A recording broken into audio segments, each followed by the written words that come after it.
Fill her up. You're listening to the Gas Digital Network.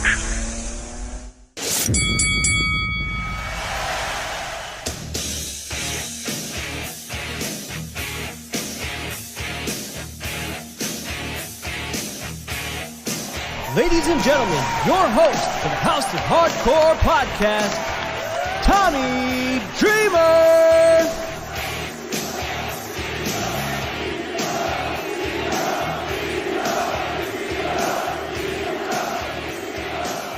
Hello, everyone, and welcome to another episode of the House of Hardcore podcast. I'm your host, Tommy Dreamer, and this week, one of my faves, Mean Gia Miller from Impact Wrestling. How are you, my friend? I am wonderful. I'm even better because now I have that recorded that you said that I'm one of your faves. You, of course, you listen, man. You've known this since the first day that we have met, that we just clicked right off the bat. We did. Question to ask everybody: what got you hooked into this wonderful world of professional wrestling? Oh man, me and my dad watched it pretty much my whole life. My poor father, he's a football coach with 3 daughters. So I became the boy. I was the one in the deer stand. I was going to football practice and I was watching wrestling. So I watched it with him pretty much my whole life. And then once I got older and started like playing sports and performing and doing all of my own stuff, I started to realize like, that might be a good thing for me to do. And so that was just, it seemed like the natural progression. Well, you say getting older.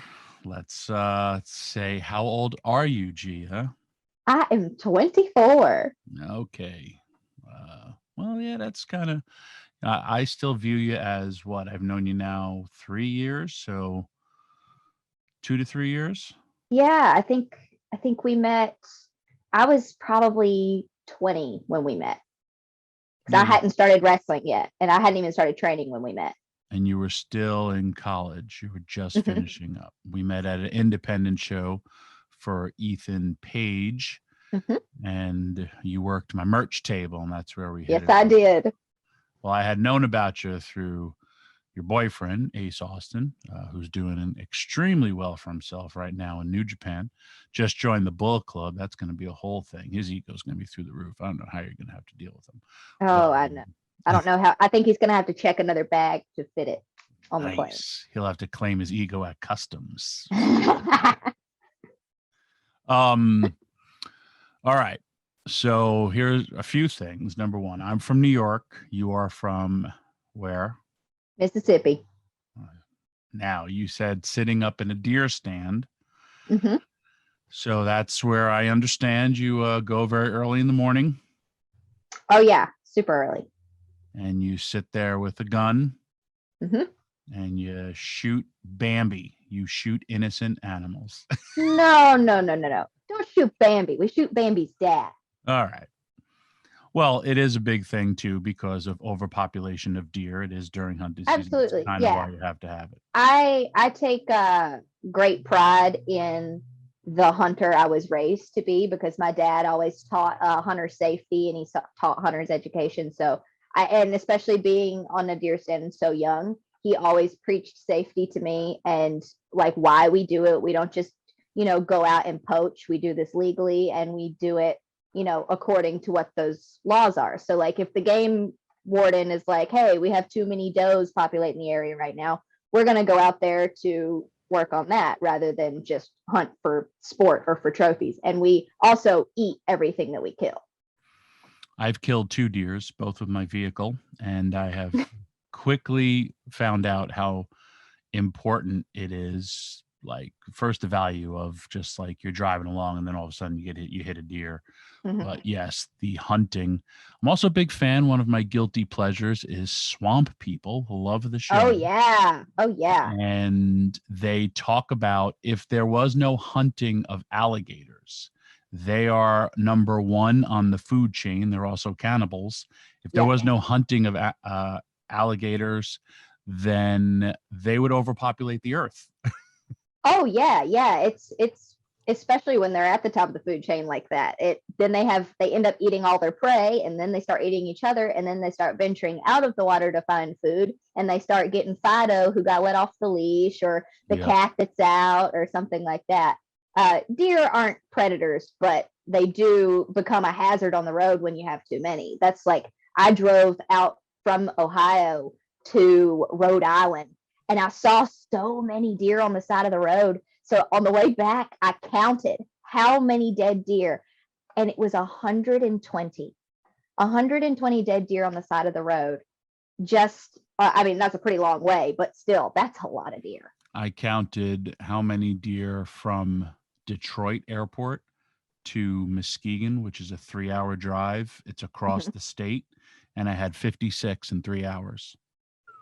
These are things, by the way, that people do when we spend a lot of time in the car. Like, yeah, you got to entertain yourself. Count dead animals and dead deer on the side of the road. Wow, not morbid at all. Have you ever gone gator hunting? Because Mississippi has some gators too. No, I've never been gator hunting. We mostly just hunt whitetail, but I think it would be very interesting. I've done some like swamp tours. I've like gone on like the airboats and stuff, and I've reached into the water and grabbed a snake when I wasn't supposed to, but I knew it wasn't venomous, so it was fine.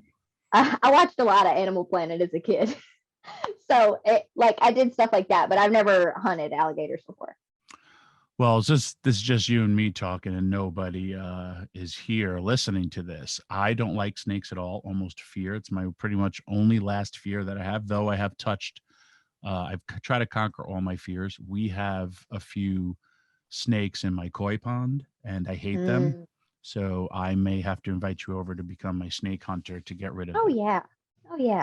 Yeah, no problem. They're little snakes, but I don't like any type of snake.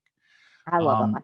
Do you know what ex-WWE Diva champion has gone alligator hunting? No. Michelle McCool. That makes all the sense in the world. Yeah, she's a badass. Yes, she is. They would go out, she would tell me, and out in the swamps in Florida, and like her and her brothers. And anyway, total side, awesome story. One day, hopefully, if you meet her, you get to say, Dreamer said you're crazy and you've killed a gator too. So did Skinner, Steve Kern. All right. So I know you did theater in school, you did public speaking in school, all these great life things that prepare you for your life. But I know your first love and passion, you want to be in wrestling. Who was your inspiration, really, if you have one? Oh, man. I mean, I always go to China. I mean, she was just larger than life. And I just remember watching her and just being enamored. Like, truly just like a wonder of the world, for sure. And so she inspired me a lot. But for the longest time, I didn't really feel like I could do it because in my brain, you either had to look like China or you had to be a skinny mini. And I just did not feel like I could be either one of those. And I started getting into independent wrestling and things outside of the WWE once I got to be like 14, 15. I really started to discover like independent wrestling and everything like that. And one of the first people that I discovered was actually Jessica Havoc. And she was just so unique. I could see like a lot of inspiration that she had from other people that I liked. And so I saw a lot of that, but I mostly saw that she was just authentically herself. And that just like, it was like a light bulb in my head when I watched her, that you could just authentically be yourself and it can work for you. So she was a huge inspiration of mine. And I have a thing for larger than life women, clearly. Nice. It's funny you said around 14 years old, 15. A lot of people, not just women, don't realize that. And it's an important life lesson that, because a lot of people aren't comfortable in their own skin. But if you see people like that to inspire, and that's very profound at a young age that you saw that, kudos to you. Well, thank you. Trust me, I didn't have it until I was probably 26, 27. where, Wow. my business was, especially, training in the 80s, wrestling in the early 90s, beyond a cosmetic business, but I always felt I had to be bigger. I never missed working out. And then when I found myself, listen, I never have had abs, but I started getting love handles. It's kind of Mhm. just my body type. I mean, I've been super thin, still had love handles. Mhm. And it was Paul Heyman who said, listen, stop, because I kept pulling my shirt down and pulling my pants up. And he was just like, either let it go or do something about it. Yeah. And I was just like, I can't do anything about it. I could diet. I don't want to get liposuction or anything, because I also feel they'd come back. And I did, like, I was like, in a specific spot, I was upside down on our first ever national TV taping, and my shirt came up upside down. And I was like, oh my Mhm. God, in my head, freaking out. My love handles are showing. My love handles are showing. Mhm. Tajiri hits me with the move, the kick to the head. And like, not one person like, oh my God, Tommy Dreamer's love handles. They're like, oh, for Tajiri. And I was like, wow, he was right. Yeah. Yeah. And for me, it was my mom. Like, I remember being probably 14, 15 and wearing a crop top for the first time, literally like this much skin showing between the top of my pants and the bottom of my shirt. And I was like standing just like this with my hands over my stomach. And we were out at the beach because that's what my mama would refer to as a beach outfit. And she was like, now listen, if you're going to wear that, you've got to own it. You can't just be standing there covering yourself up. You're going to wear it, and you're going to wear it proud and confidently if you're going to wear it, or you're going to put something else on that you feel more comfortable in. And I was like, no, okay, yeah, I think this outfit's cute. I like it. I like what I look like. I just have to own it. And it's so funny you mentioned love handles, because my mama wanted my dad to be a wrestler for the longest time. And that was the reason he wouldn't. He was like, I've got love handles. I can't do it. I'm too fluffy. I can't do it. And he didn't want to wear a singlet, and he didn't want to wear a t-shirt. So he was like, no, I won't do it. But mama's been driving it into our heads, I guess, for that long. Well, that's cool that Mama Miller was big time on that. And of course your Mhm. dad could do it. And he could also have gotten the kayfabe belly buster that some wrestlers have had sewn into their gear. Not going to expose a few of those people out there, but that never worked for me. Um, but that is cool that you also had that support at home. Valuable life lessons. I as you get older, maybe you're an older soul, but as you get older, you realize a lot of things that you were taught in your life, and it really applies not only just in wrestling, but just life lessons. Wrestling just magnifies it by 2,000. So Mhm. now, how do you go about starting this path into the business, like going to wrestling school, all that stuff? Well, I, for the longest time, thought that I was just going to be an actress. And my parents were really supportive of that. I wanted to go to school for psychiatry. And they were like, listen, we think that you're a talented actress. We think you need to go to be a performer. And I was like, all right, okay, I'll do that. And so I went to college and was majoring in theater. And I have always been confident in my own ability, and I knew what I was capable of. But I auditioned for like 16 productions and didn't get a single call back. And I was like, well, I know it's not me. So something's wrong here. Something's up. And I went to a director, and she was like, well, here's the thing. I love listening to you. When you talk, I want to pay attention. You have a very unique presence, but sometimes theater isn't the best place for that. And I didn't really understand what she meant at the time. I realize now what she meant was the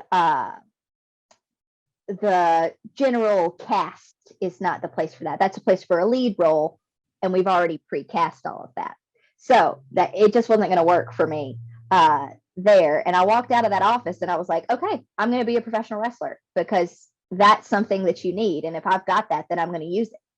And I had no clue how to get started. I had no idea where to go, what to do. Do you go to MMA school? Do you have to, like, is there an actual professional wrestling school? I had no clue.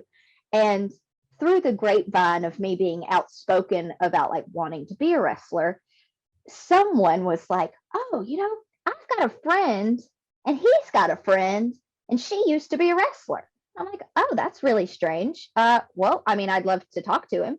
And I got in contact with that guy. He's like, yeah, my friend, she used to be a wrestler. She was actually the WWE Women's Champion at one point. And I was like, who are you talking about? And he said, well, her name's Deborah. And I was like, are we talking about Deborah? And he was like, yeah.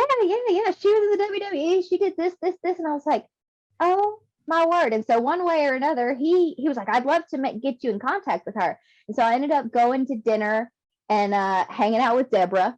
And she was like, just kind of talked to me about some stuff. And she was very kind and very honest and very open with me about a lot of stuff. And she was like, okay, I'm going to get you in contact with this person, this person, this person. And I reached out to them and some things kind of fell through, but I at least kind of knew what I wanted to do. And through just happenstance, I ended up getting a job in North Carolina. And I was like, well, let's look up training schools in North Carolina. And there was one that popped up, and I was just kind of like, whatever. And then another one popped up, and it was George South Pro Wrestling School.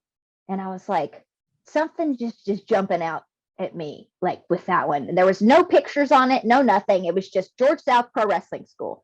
And so I just called the number, and it's George's phone number. And so I left him a message, and he got back to me, and he was like, well, hey girl, I got your message about you wanting to be a wrestler.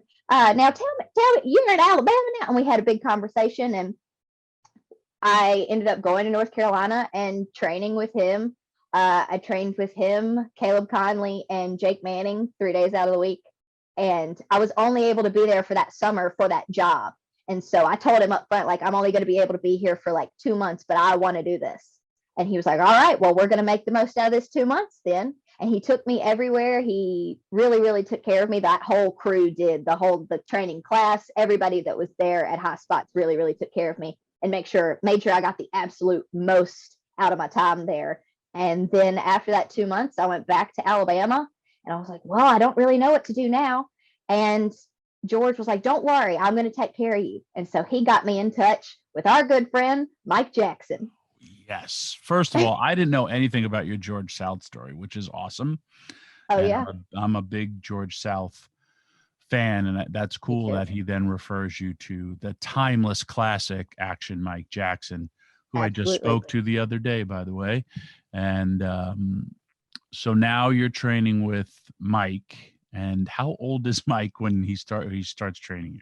He was 70 when he started training me. And I say training, but what actually happened was, because he told me, oh, you're going to train with Mike. And I talked to Mike on the phone, and he's, well, yeah, all right, now meet me at the American Legion this Saturday in Boaz, Alabama. I'll see you there. All right, okay. Bring you some gimmicks to sell so you can make you some gas money. And I was like, oh, okay.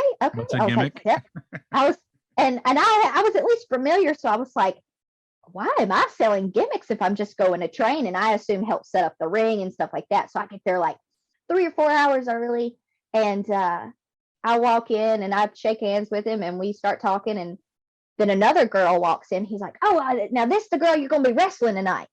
And I was like, I'm sorry, what? Wrestling tonight? I thought I was here to train. Thank the Lord I had something that at least resembled some gear, because I had always been told, take your gear with you everywhere. So I always had it on deck just in case.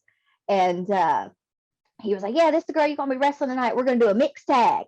So my first match, Mike Jackson is my tag partner, and he was my tag partner for the whole time pretty much while I was down in Alabama. I only had probably 1 or 2 singles matches. Everything else was with Mike, and it was an experience.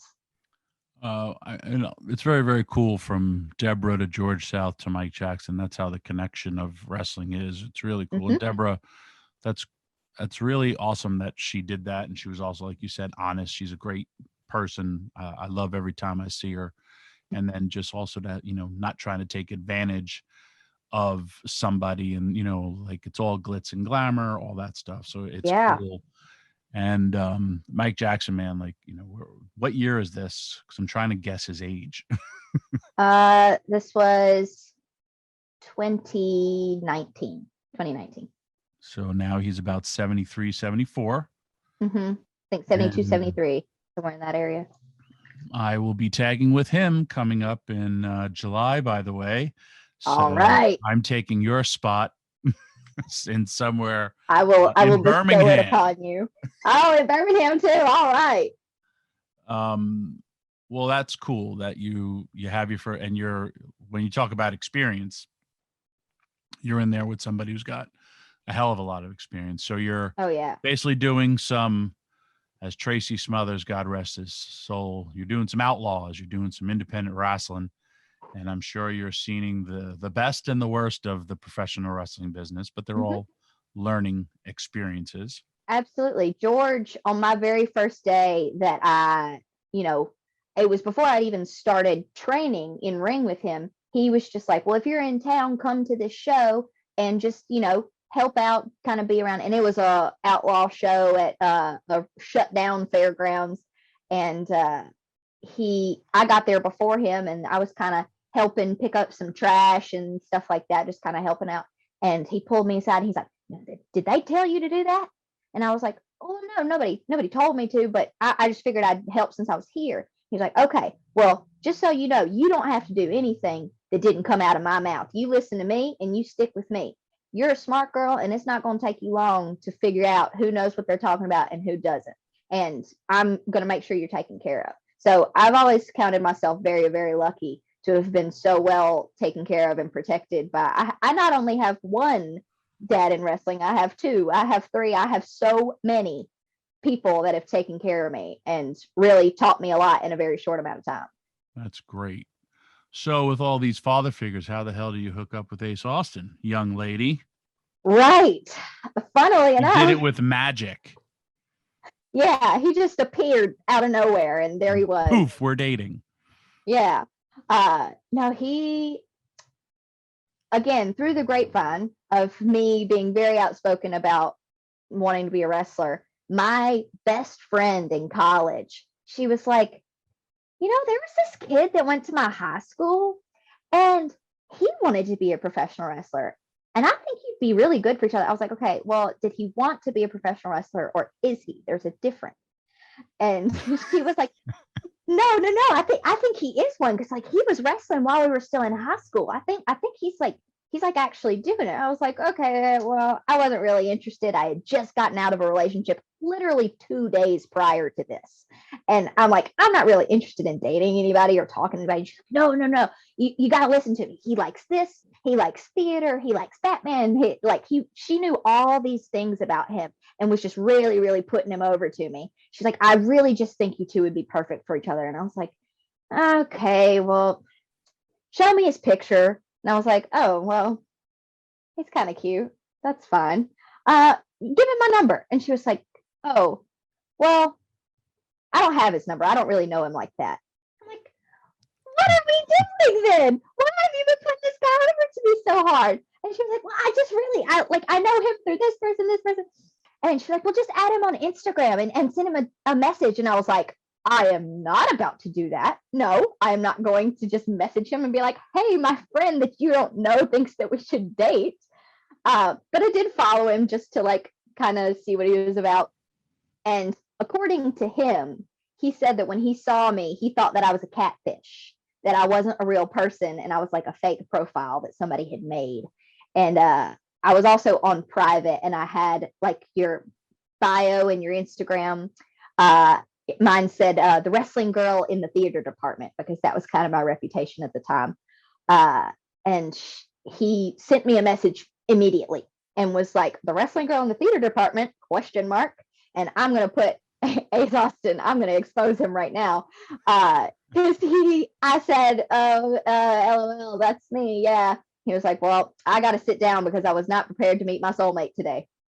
And I was like, okay, well, I have to admire the courage at least. So we talked a little bit, and then we ended up meeting in New Orleans during WrestleMania weekend that year in 2018. And it was pretty much, we met and that was it. That is pretty cool. Very, very modern love story, I was I going to say guess. modern dating. I don't answer anybody who slides into my DMs on Instagram because they're all weird. Yeah. But hey, at least it worked out for one person. Yeah, it Actually, worked out two. in this case. Now, correct me if I'm wrong, because I don't know how you get hooked up with Impact. Obviously, Ace is there, but didn't you have like a job or a job offer doing something with like broadcasting or something like that when this is all going on? So when I got hooked up with Impact, I was still in school, and I have degrees in theater, telecommunications, film, and journalism. So I was doing kind of some broadcast stuff. I was doing just a little bit of everything that I thought would be beneficial to me in the long run with wrestling and television production and things like that. And I was going to the Impact show in Atlanta right before COVID. And I was just going to go, like, just buy a ticket, be in the crowd. I just wanted to see it because I had been dating Ace for 2 years at that point, but I didn't want to be just the girlfriend in the locker room. That just wasn't really, I didn't want to have that type of reputation. And I didn't want to be in the way either. And I mentioned it to Mike, actually. And he said, "Oh, well, I'm going and I'm wrestling on the show. So how about you go with me? You're not going there as his girlfriend. You're going there with me. And maybe if an opportunity, happens, then you're there." And I said, "Okay, yeah, I think that sounds good. I'm comfortable doing that. I'll go anywhere Mike tells me to go because I always trust him. He's always taking care of me." And we went and we got there super early, and it just so happened that they were looking for an interviewer. And Madison Rain was actually the one to ask me about it. She was like, "Have you ever done anything like that before?" I said, "Well, as a matter of fact, I am in journalism in college. I've done a little bit of it. I've not done it for professional wrestling, but I have had this many matches at this point. I've been an announcer on an outlaw show before, so I feel like I could probably do it. I feel like I'm pretty professional and well trained. I could probably pull it off." And they were going to try me out that day. And then, now I know how it all goes. Sometimes those things just don't happen that day, especially when we're behind or whatever. And then it fell through, but at least I got my foot in the door. I was like, that's the best that day could have gone. I made a good impression. Someone considered me. I heard my name being thrown around. And so that's all I could ask for that day. And then when COVID happened, when the shutdown happened, I happened to be with Ace and Sammy and Jessica just for a couple of days. And when they shut everything down, they shut down my campus. They wouldn't let us come back. And my mom was like really freaked out and was like, "I don't want you on the road. Stay in Ohio." And when they started talking about doing the closed set tapings, somebody messaged Jess or Sammy and said, is that girl with y'all? Is Ace's girlfriend still with y'all? And they said, yeah. And they were like, "Well, bring her with you." And that was it. So I didn't even have a tryout. Really, my tryout was filming that first 6 weeks of TV. Wow. And it go straight into the deep end. And something you have quickly excelled in. Most people don't realize, you are a big part of the show because you're forwarding storylines, with your interviews. I have personally pitched several ideas for you to wrestle, and that has not happened yet. I don't know why. It kind of gets me angered, but hey, I'm not the boss. If I was the boss, yes, be wrestling and interviewing. But and a lot of people don't see it because it's BTI or it's the YouTube shows. But you're really, really excellent in your role, carrying as I would say you're the lead host. Josh is insanely great at his job. Absolutely. And, I can't believe some of the things that he time-wise that he hits and things that he remembers. He is amazing at that job. Yeah, Josh does not get enough credit for just how good he is. He's really been a mentor of mine since we started doing BTI. And like, he was that first 6 weeks, he was right there behind the camera, kind of coaching me through everything. And they just kept it simple for me, kept it easy, but they kept giving me more and more and more. And then it was, "Oh, host this, host BTI. Like, here's what we're kind of trusting you with." And Josh has been there every step of the way to like help me out and make sure that I'm the best that I can be. After a couple episodes of BTI, he's like, hey, I paid attention and noticed that you say this a lot as a crutch. So let's try and not say that so much. He's been there to coach me every step of the way. And I think I've shown that much improvement because I've had really good guidance. Yeah. Again, Josh, I've seen him hit times where he's got all these things you got to promote in 30 seconds and hits it at 30 seconds. And there's so much that goes into that it's not like it's a free forum. I've also seen you guys have to fill in 12 seconds, and you literally have to fill in 12 seconds of importance, saying something on, and this is an on camera. And there's, if it's not you and Josh, there's sometimes 3 people. There's also guests walking in. So and everybody has to hit their time. And and he's also very, very good on the fly, where if it's even like a cover up, or if he needs to extend something and there's not, which I don't know why there isn't, but I've been there directing it or just sitting there, and there's no countdown clock. And all in his crazed head, but he is one of the best hosts I've ever seen and hosting it. He's great for, on shows like that are chopped up or, edited.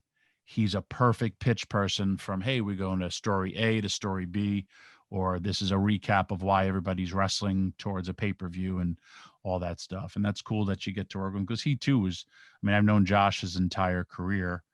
And he was trained by, some of the best, and the Michael Coles and all that stuff, and learning in the WWE system. So it's great that you're getting that knowledge, firsthand, and then hopefully you pass it down one day when you're grizzled at 30 years old. Ideally.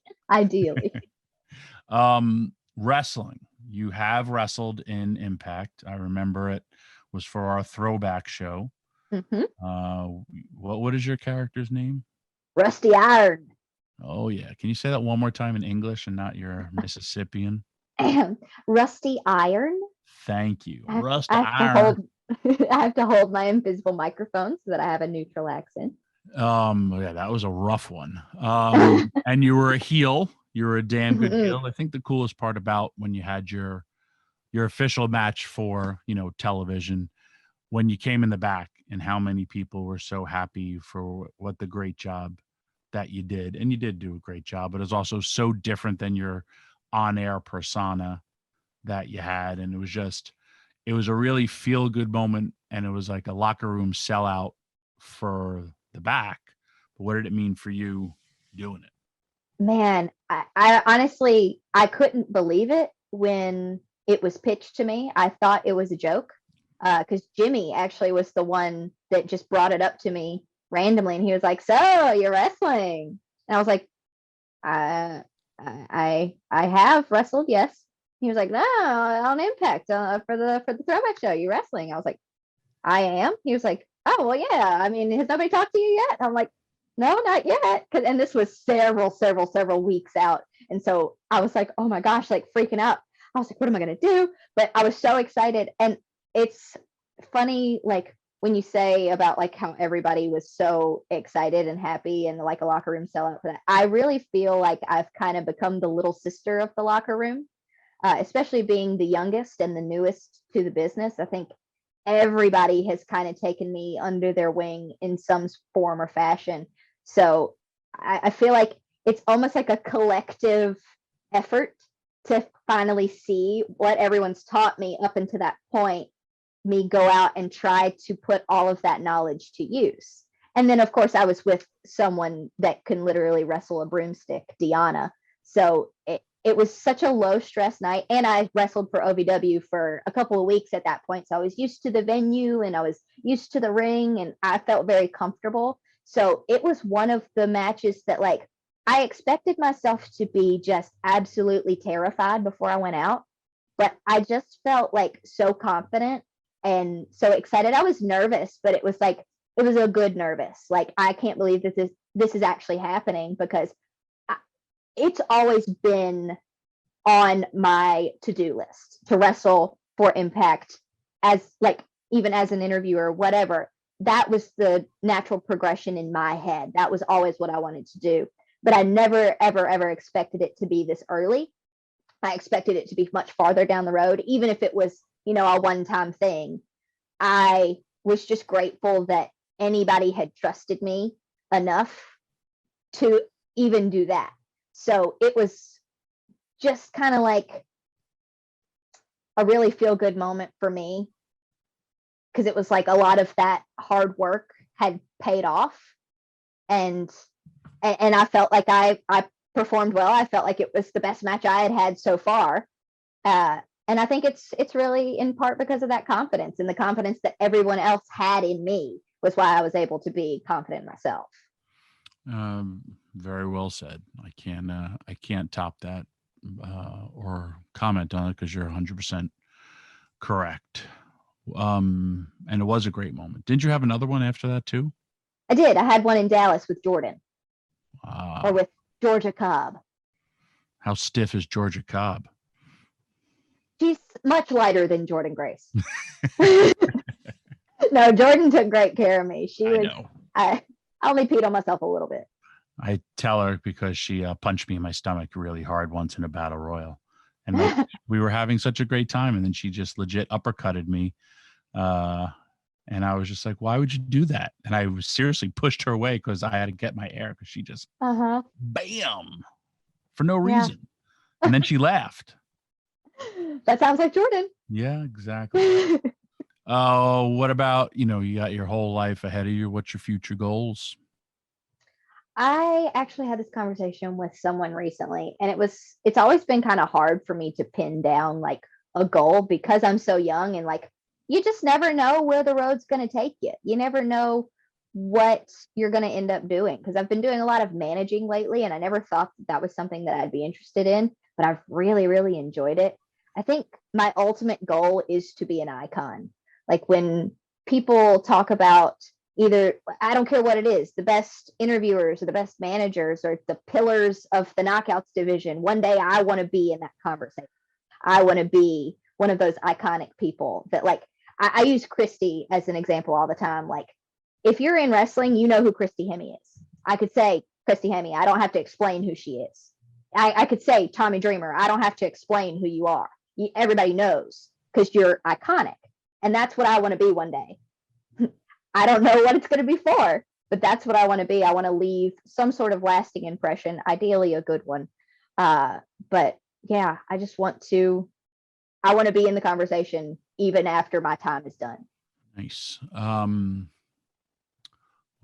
I got nothing else to say. I like all this. There's not an argument. There's you know who you are, and that's really, really cool. You have a great support system from your parents, your boyfriend and your peers. So you're on the right path for life. And like for me, man, I'm 24. I'm just starting my feud with Raven, and my journey to become somebody in the industry is just starting, just like it's gonna start for you. How do we find you on your socials? My socials, I am Mean Gia Miller all across the board. No spaces, no capitals, no nothing. Just Mean Gia Miller. And you're not really mean, just some genius dubbed you that on television a couple of times. Yeah, who was that? I wonder. Hey, it's stuck. Well, I did it because it was Mean Gene, and then that's how I said Mean Gia. Yay, you got to start somehow to become iconic. Look at Mean Gene. So that's why I came with Mean Gia. Well, thank you, my dear, for being on this week's episode of the House of Hardcore podcast. I look forward to seeing you coming up at Slammiversary, and always just sharing a locker room with you, because, again, you're one of my favorites. Well, thank you so much. Thank you for everything that you've done for me, and thanks for having me on. Always. And that's this week's episode of the House of Hardcore podcast.